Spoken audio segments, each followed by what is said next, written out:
മുതലപ്പുഴയിലെ മത്സ്യത്തൊഴിലാളികൾ നിയമസഭയിലേക്ക് മാർച്ച് നടത്തുകയാണ്. ഇന്ന് രാവിലെ ഒരു മത്സ്യത്തൊഴിലാളി മരണപ്പെട്ടിരുന്നു. അതിന് പിന്നാലെയാണ് മത്സ്യത്തൊഴിലാളികളുടെ മാർച്ച്.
ഹരികൃഷ്ണ നമുക്കൊപ്പം ചേരുന്നുണ്ട്. ഹരി, ഈ മുതലപ്പുഴയിൽ അപകടങ്ങൾ ഒരു തുടർക്കഥയാവുകയാണ്. അതിന് പിന്നാലെയാണ് ഇപ്പോൾ പ്രതിഷേധം നടക്കുന്നത്. ഇതാരുടെ നേതൃത്വത്തിലാണ് ഈ പ്രതിഷേധം നടക്കുന്നത്? സ്ഥലത്തെ അവസ്ഥ എങ്ങനെയാണ്?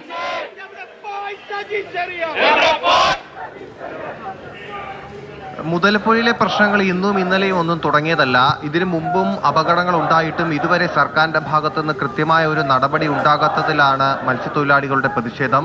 അതിന്റെ ഭാഗമായാണ് കേരള ലാറ്റിൻ കാത്തലിക് അസോസിയേഷന്റെ നേതൃത്വത്തിൽ ഇന്നൊരു നിയമസഭയിലേക്ക് ഒരു പ്രതിഷേധ മാർച്ച് സംഘടിപ്പിച്ചിരിക്കുന്നത്. പ്രതിഷേധ മാർച്ച് ഇപ്പോൾ നിയമസഭയ്ക്ക് മുന്നിലെത്തി. ബാരിക്കേഡുകൾ ഉപയോഗിച്ച് പോലീസ് മാർച്ച് തടഞ്ഞിട്ടുണ്ട്. മുദ്രാവാക്യം വിളികളുമായി പ്രതിഷേധക്കാർ ഇപ്പോൾ ഈ ബാരിക്കേഡിന്റെ മുൻവശത്ത് നിന്ന് പ്രതിഷേധിച്ചുകൊണ്ടിരിക്കുന്ന ദൃശ്യങ്ങളാണ് ഇപ്പോൾ പ്രേക്ഷകർ കണ്ടുകൊണ്ടിരിക്കുന്നത്. മുതലപ്പുഴയിലെ അപകട കാരണം ശാസ്ത്രീയമായി പഠനം നടത്തി ശാശ്വതമായ ഒരു പരിഹാരം അടിയന്തരമായി നടപ്പിലാക്കണമെന്നാണ് ഈ പ്രതിഷേധക്കാരുടെ ആവശ്യം. മാത്രമല്ല, മരണമടഞ്ഞവർക്കും നാശനഷ്ടങ്ങൾക്കും അർഹമായ നഷ്ടപരിഹാരം നൽകണമെന്നുള്ള ആവശ്യമുണ്ട്. ഇതിനു മുമ്പ് സർക്കാർ പല ചർച്ചകൾ നടത്തി പരിഹാര നടപടികളൊക്കെ നിർദ്ദേശിച്ചിരുന്നു. അതിൻ്റെ ഉറപ്പുകളൊന്നും ഇതുവരെ പൂർണ്ണമായും പാലിക്കപ്പെട്ടില്ല. അതിൻ്റെ കൂടി അമർഷം മത്സ്യത്തൊഴിലാളികൾക്കുണ്ട്. ഇതിൻ്റെ ഭാഗമായിട്ട് കൂടിയാണ്, ഈ ഒരു പശ്ചാത്തലത്തിൽ കൂടിയാണ് ഈ പ്രതിഷേധം ഇപ്പോൾ നടക്കുന്നത്.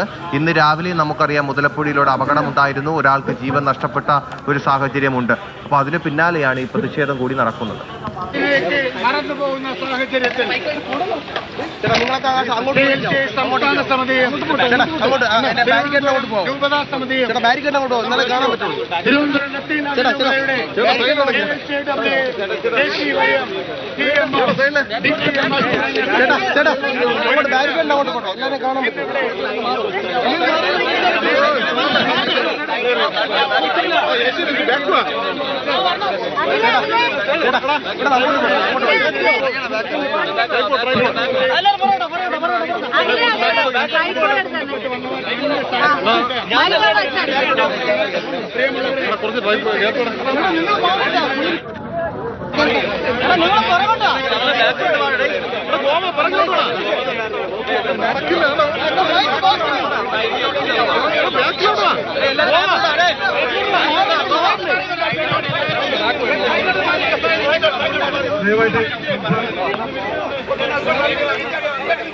മുതലപ്പുഴയിൽ ഉണ്ടാകുന്ന അപകടങ്ങളുടെ സാഹചര്യത്തിൽ ഇപ്പോൾ മത്സ്യത്തൊഴിലാളികൾ നിയമസഭയിലേക്ക് പ്രതിഷേധ മാർച്ച് നടത്തുകയാണ്. കേരള ലാറ്റിൻ കാത്തലിക് അസോസിയേഷന്റെ നേതൃത്വത്തിലാണ് മാർച്ച്. ഇന്ന് രാവിലെയും ഒരു മത്സ്യത്തൊഴിലാളി അവിടെ മരണപ്പെട്ടിരുന്നു. ഇപ്പോൾ തുടർച്ചയായി ഉണ്ടാകുന്ന അപകടങ്ങളുടെ സാഹചര്യത്തിൽ മത്സ്യത്തൊഴിലാളികൾ അവിടേക്ക് മാർച്ച് നടത്തുകയാണ്. പ്രതീകാത്മകമായ ശവമഞ്ചമൊരുക്കിയാണ് പ്രതിഷേധം.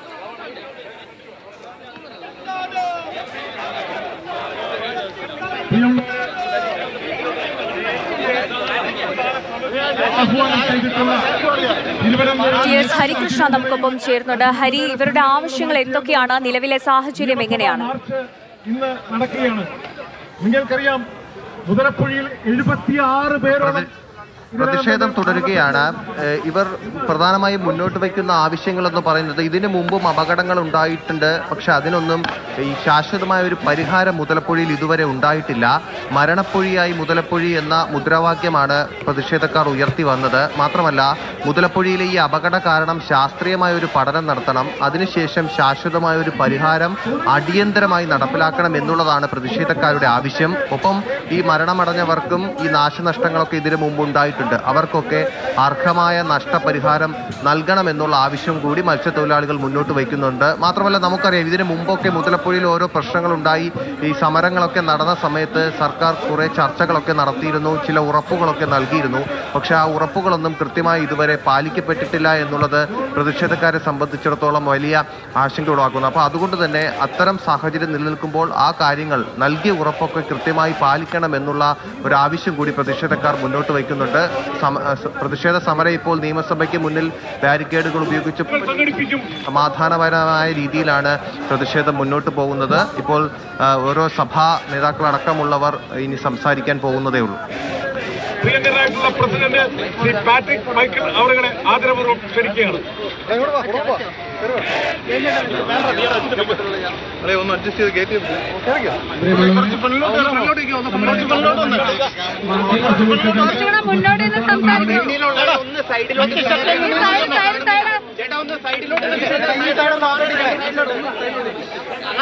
മുതലപ്പുഴയിലെ അപകടങ്ങൾ തുടർക്കഥയാവുമ്പോൾ മത്സ്യത്തൊഴിലാളികൾ നിയമസഭയിലേക്ക് മാർച്ച് നടത്തുകയാണ്. ഇതുവരെ സർക്കാർ ഇതിനെതിരെ ഒരു നടപടി എടുത്തിട്ടില്ല. ശാസ്ത്രീയമായി പഠനം നടത്തണമെന്ന ആവശ്യമൊക്കെ ഇവർ ഉന്നയിക്കുന്നുണ്ട്. അതുപോലെ മരണപ്പെട്ടവർക്ക് നഷ്ടപരിഹാരം നൽകുക എന്നീ ആവശ്യങ്ങളും അവർ ഉന്നയിക്കുന്നുണ്ട്. ഇതുവരെ സർക്കാർ ഒരു നടപടികളും ഒരു ഉറപ്പുകളും പാലിച്ചിട്ടില്ല എന്ന പരാതിയും ഇവർ ഉയർത്തുന്നുണ്ട്.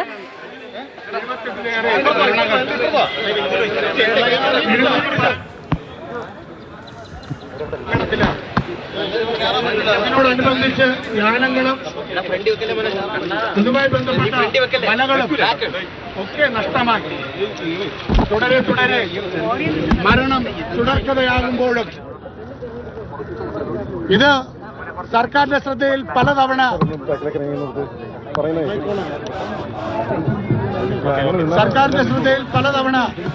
ശ്രദ്ധയിൽപ്പെടുത്തിയിട്ടും ഇതിന് ഒരു പരിഹാരവും കാണാത്ത സാഹചര്യത്തിൽ ഇതിനു മുമ്പ് 4 മരണങ്ങൾ ഉണ്ടായപ്പോൾ മുതലപ്പുഴയിൽ തന്നെ നമ്മൾ ഒരു മാർച്ച് നടത്തുകയുണ്ടായി. അതിന് തൊട്ട് മുമ്പ് 2023 ജൂലൈയിൽ സർക്കാർ തന്നെ വിളിച്ചുകൂട്ടിയ ആ മീറ്റിംഗിൽ സർക്കാർ തന്നെ 7 ആവശ്യങ്ങൾ ചെയ്തു തരാമെന്ന് പറഞ്ഞു, 7 കാര്യങ്ങൾ ചെയ്തു തരാമെന്ന് പറഞ്ഞു. എന്നാൽ ഒരു കാര്യം പോലും ഒരു വർഷമാകുമ്പോൾ ചെയ്തിട്ടില്ല എന്നുള്ളത് വളരെ വിഷമമുള്ള ഒരു കാര്യം തന്നെയാണ്.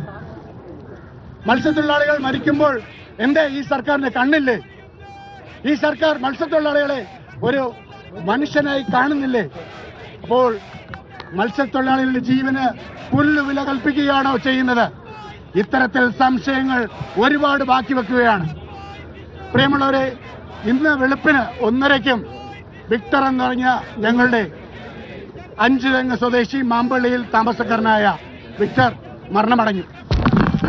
അവർ മത്സ്യബന്ധനം കഴിഞ്ഞ് തിരിച്ചു വരുമ്പോഴാണ് തിരയിൽപ്പെട്ട് അപകടത്തിലാവുകയും അതേ തുടർന്ന് അദ്ദേഹം മരണമടയുകയും ചെയ്തത്. ബാക്കി 3 പേർ കേരള ലാറ്റിൻ കാത്തലിക് അസോസിയേഷന്റെ നേതൃത്വത്തിൽ നിയമസഭയിലേക്ക് മത്സ്യത്തൊഴിലാളികളുടെ മാർച്ച് നടക്കുകയാണ്. മുതലപ്പുഴയിൽ അപകടങ്ങൾ പതിവായിട്ടും സർക്കാർ ഇതിനെതിരെ ഒരു നടപടിയും സ്വീകരിക്കുന്നില്ല. സർക്കാർ മത്സ്യത്തൊഴിലാളികളോട് മാനസിക പരിഗണന കാണിക്കുന്നില്ല എന്ന് പറഞ്ഞാണ് പ്രതിഷേധം നടക്കുന്നത്. നിയമസഭയിൽ മാർച്ച് തുടരുകയാണ്.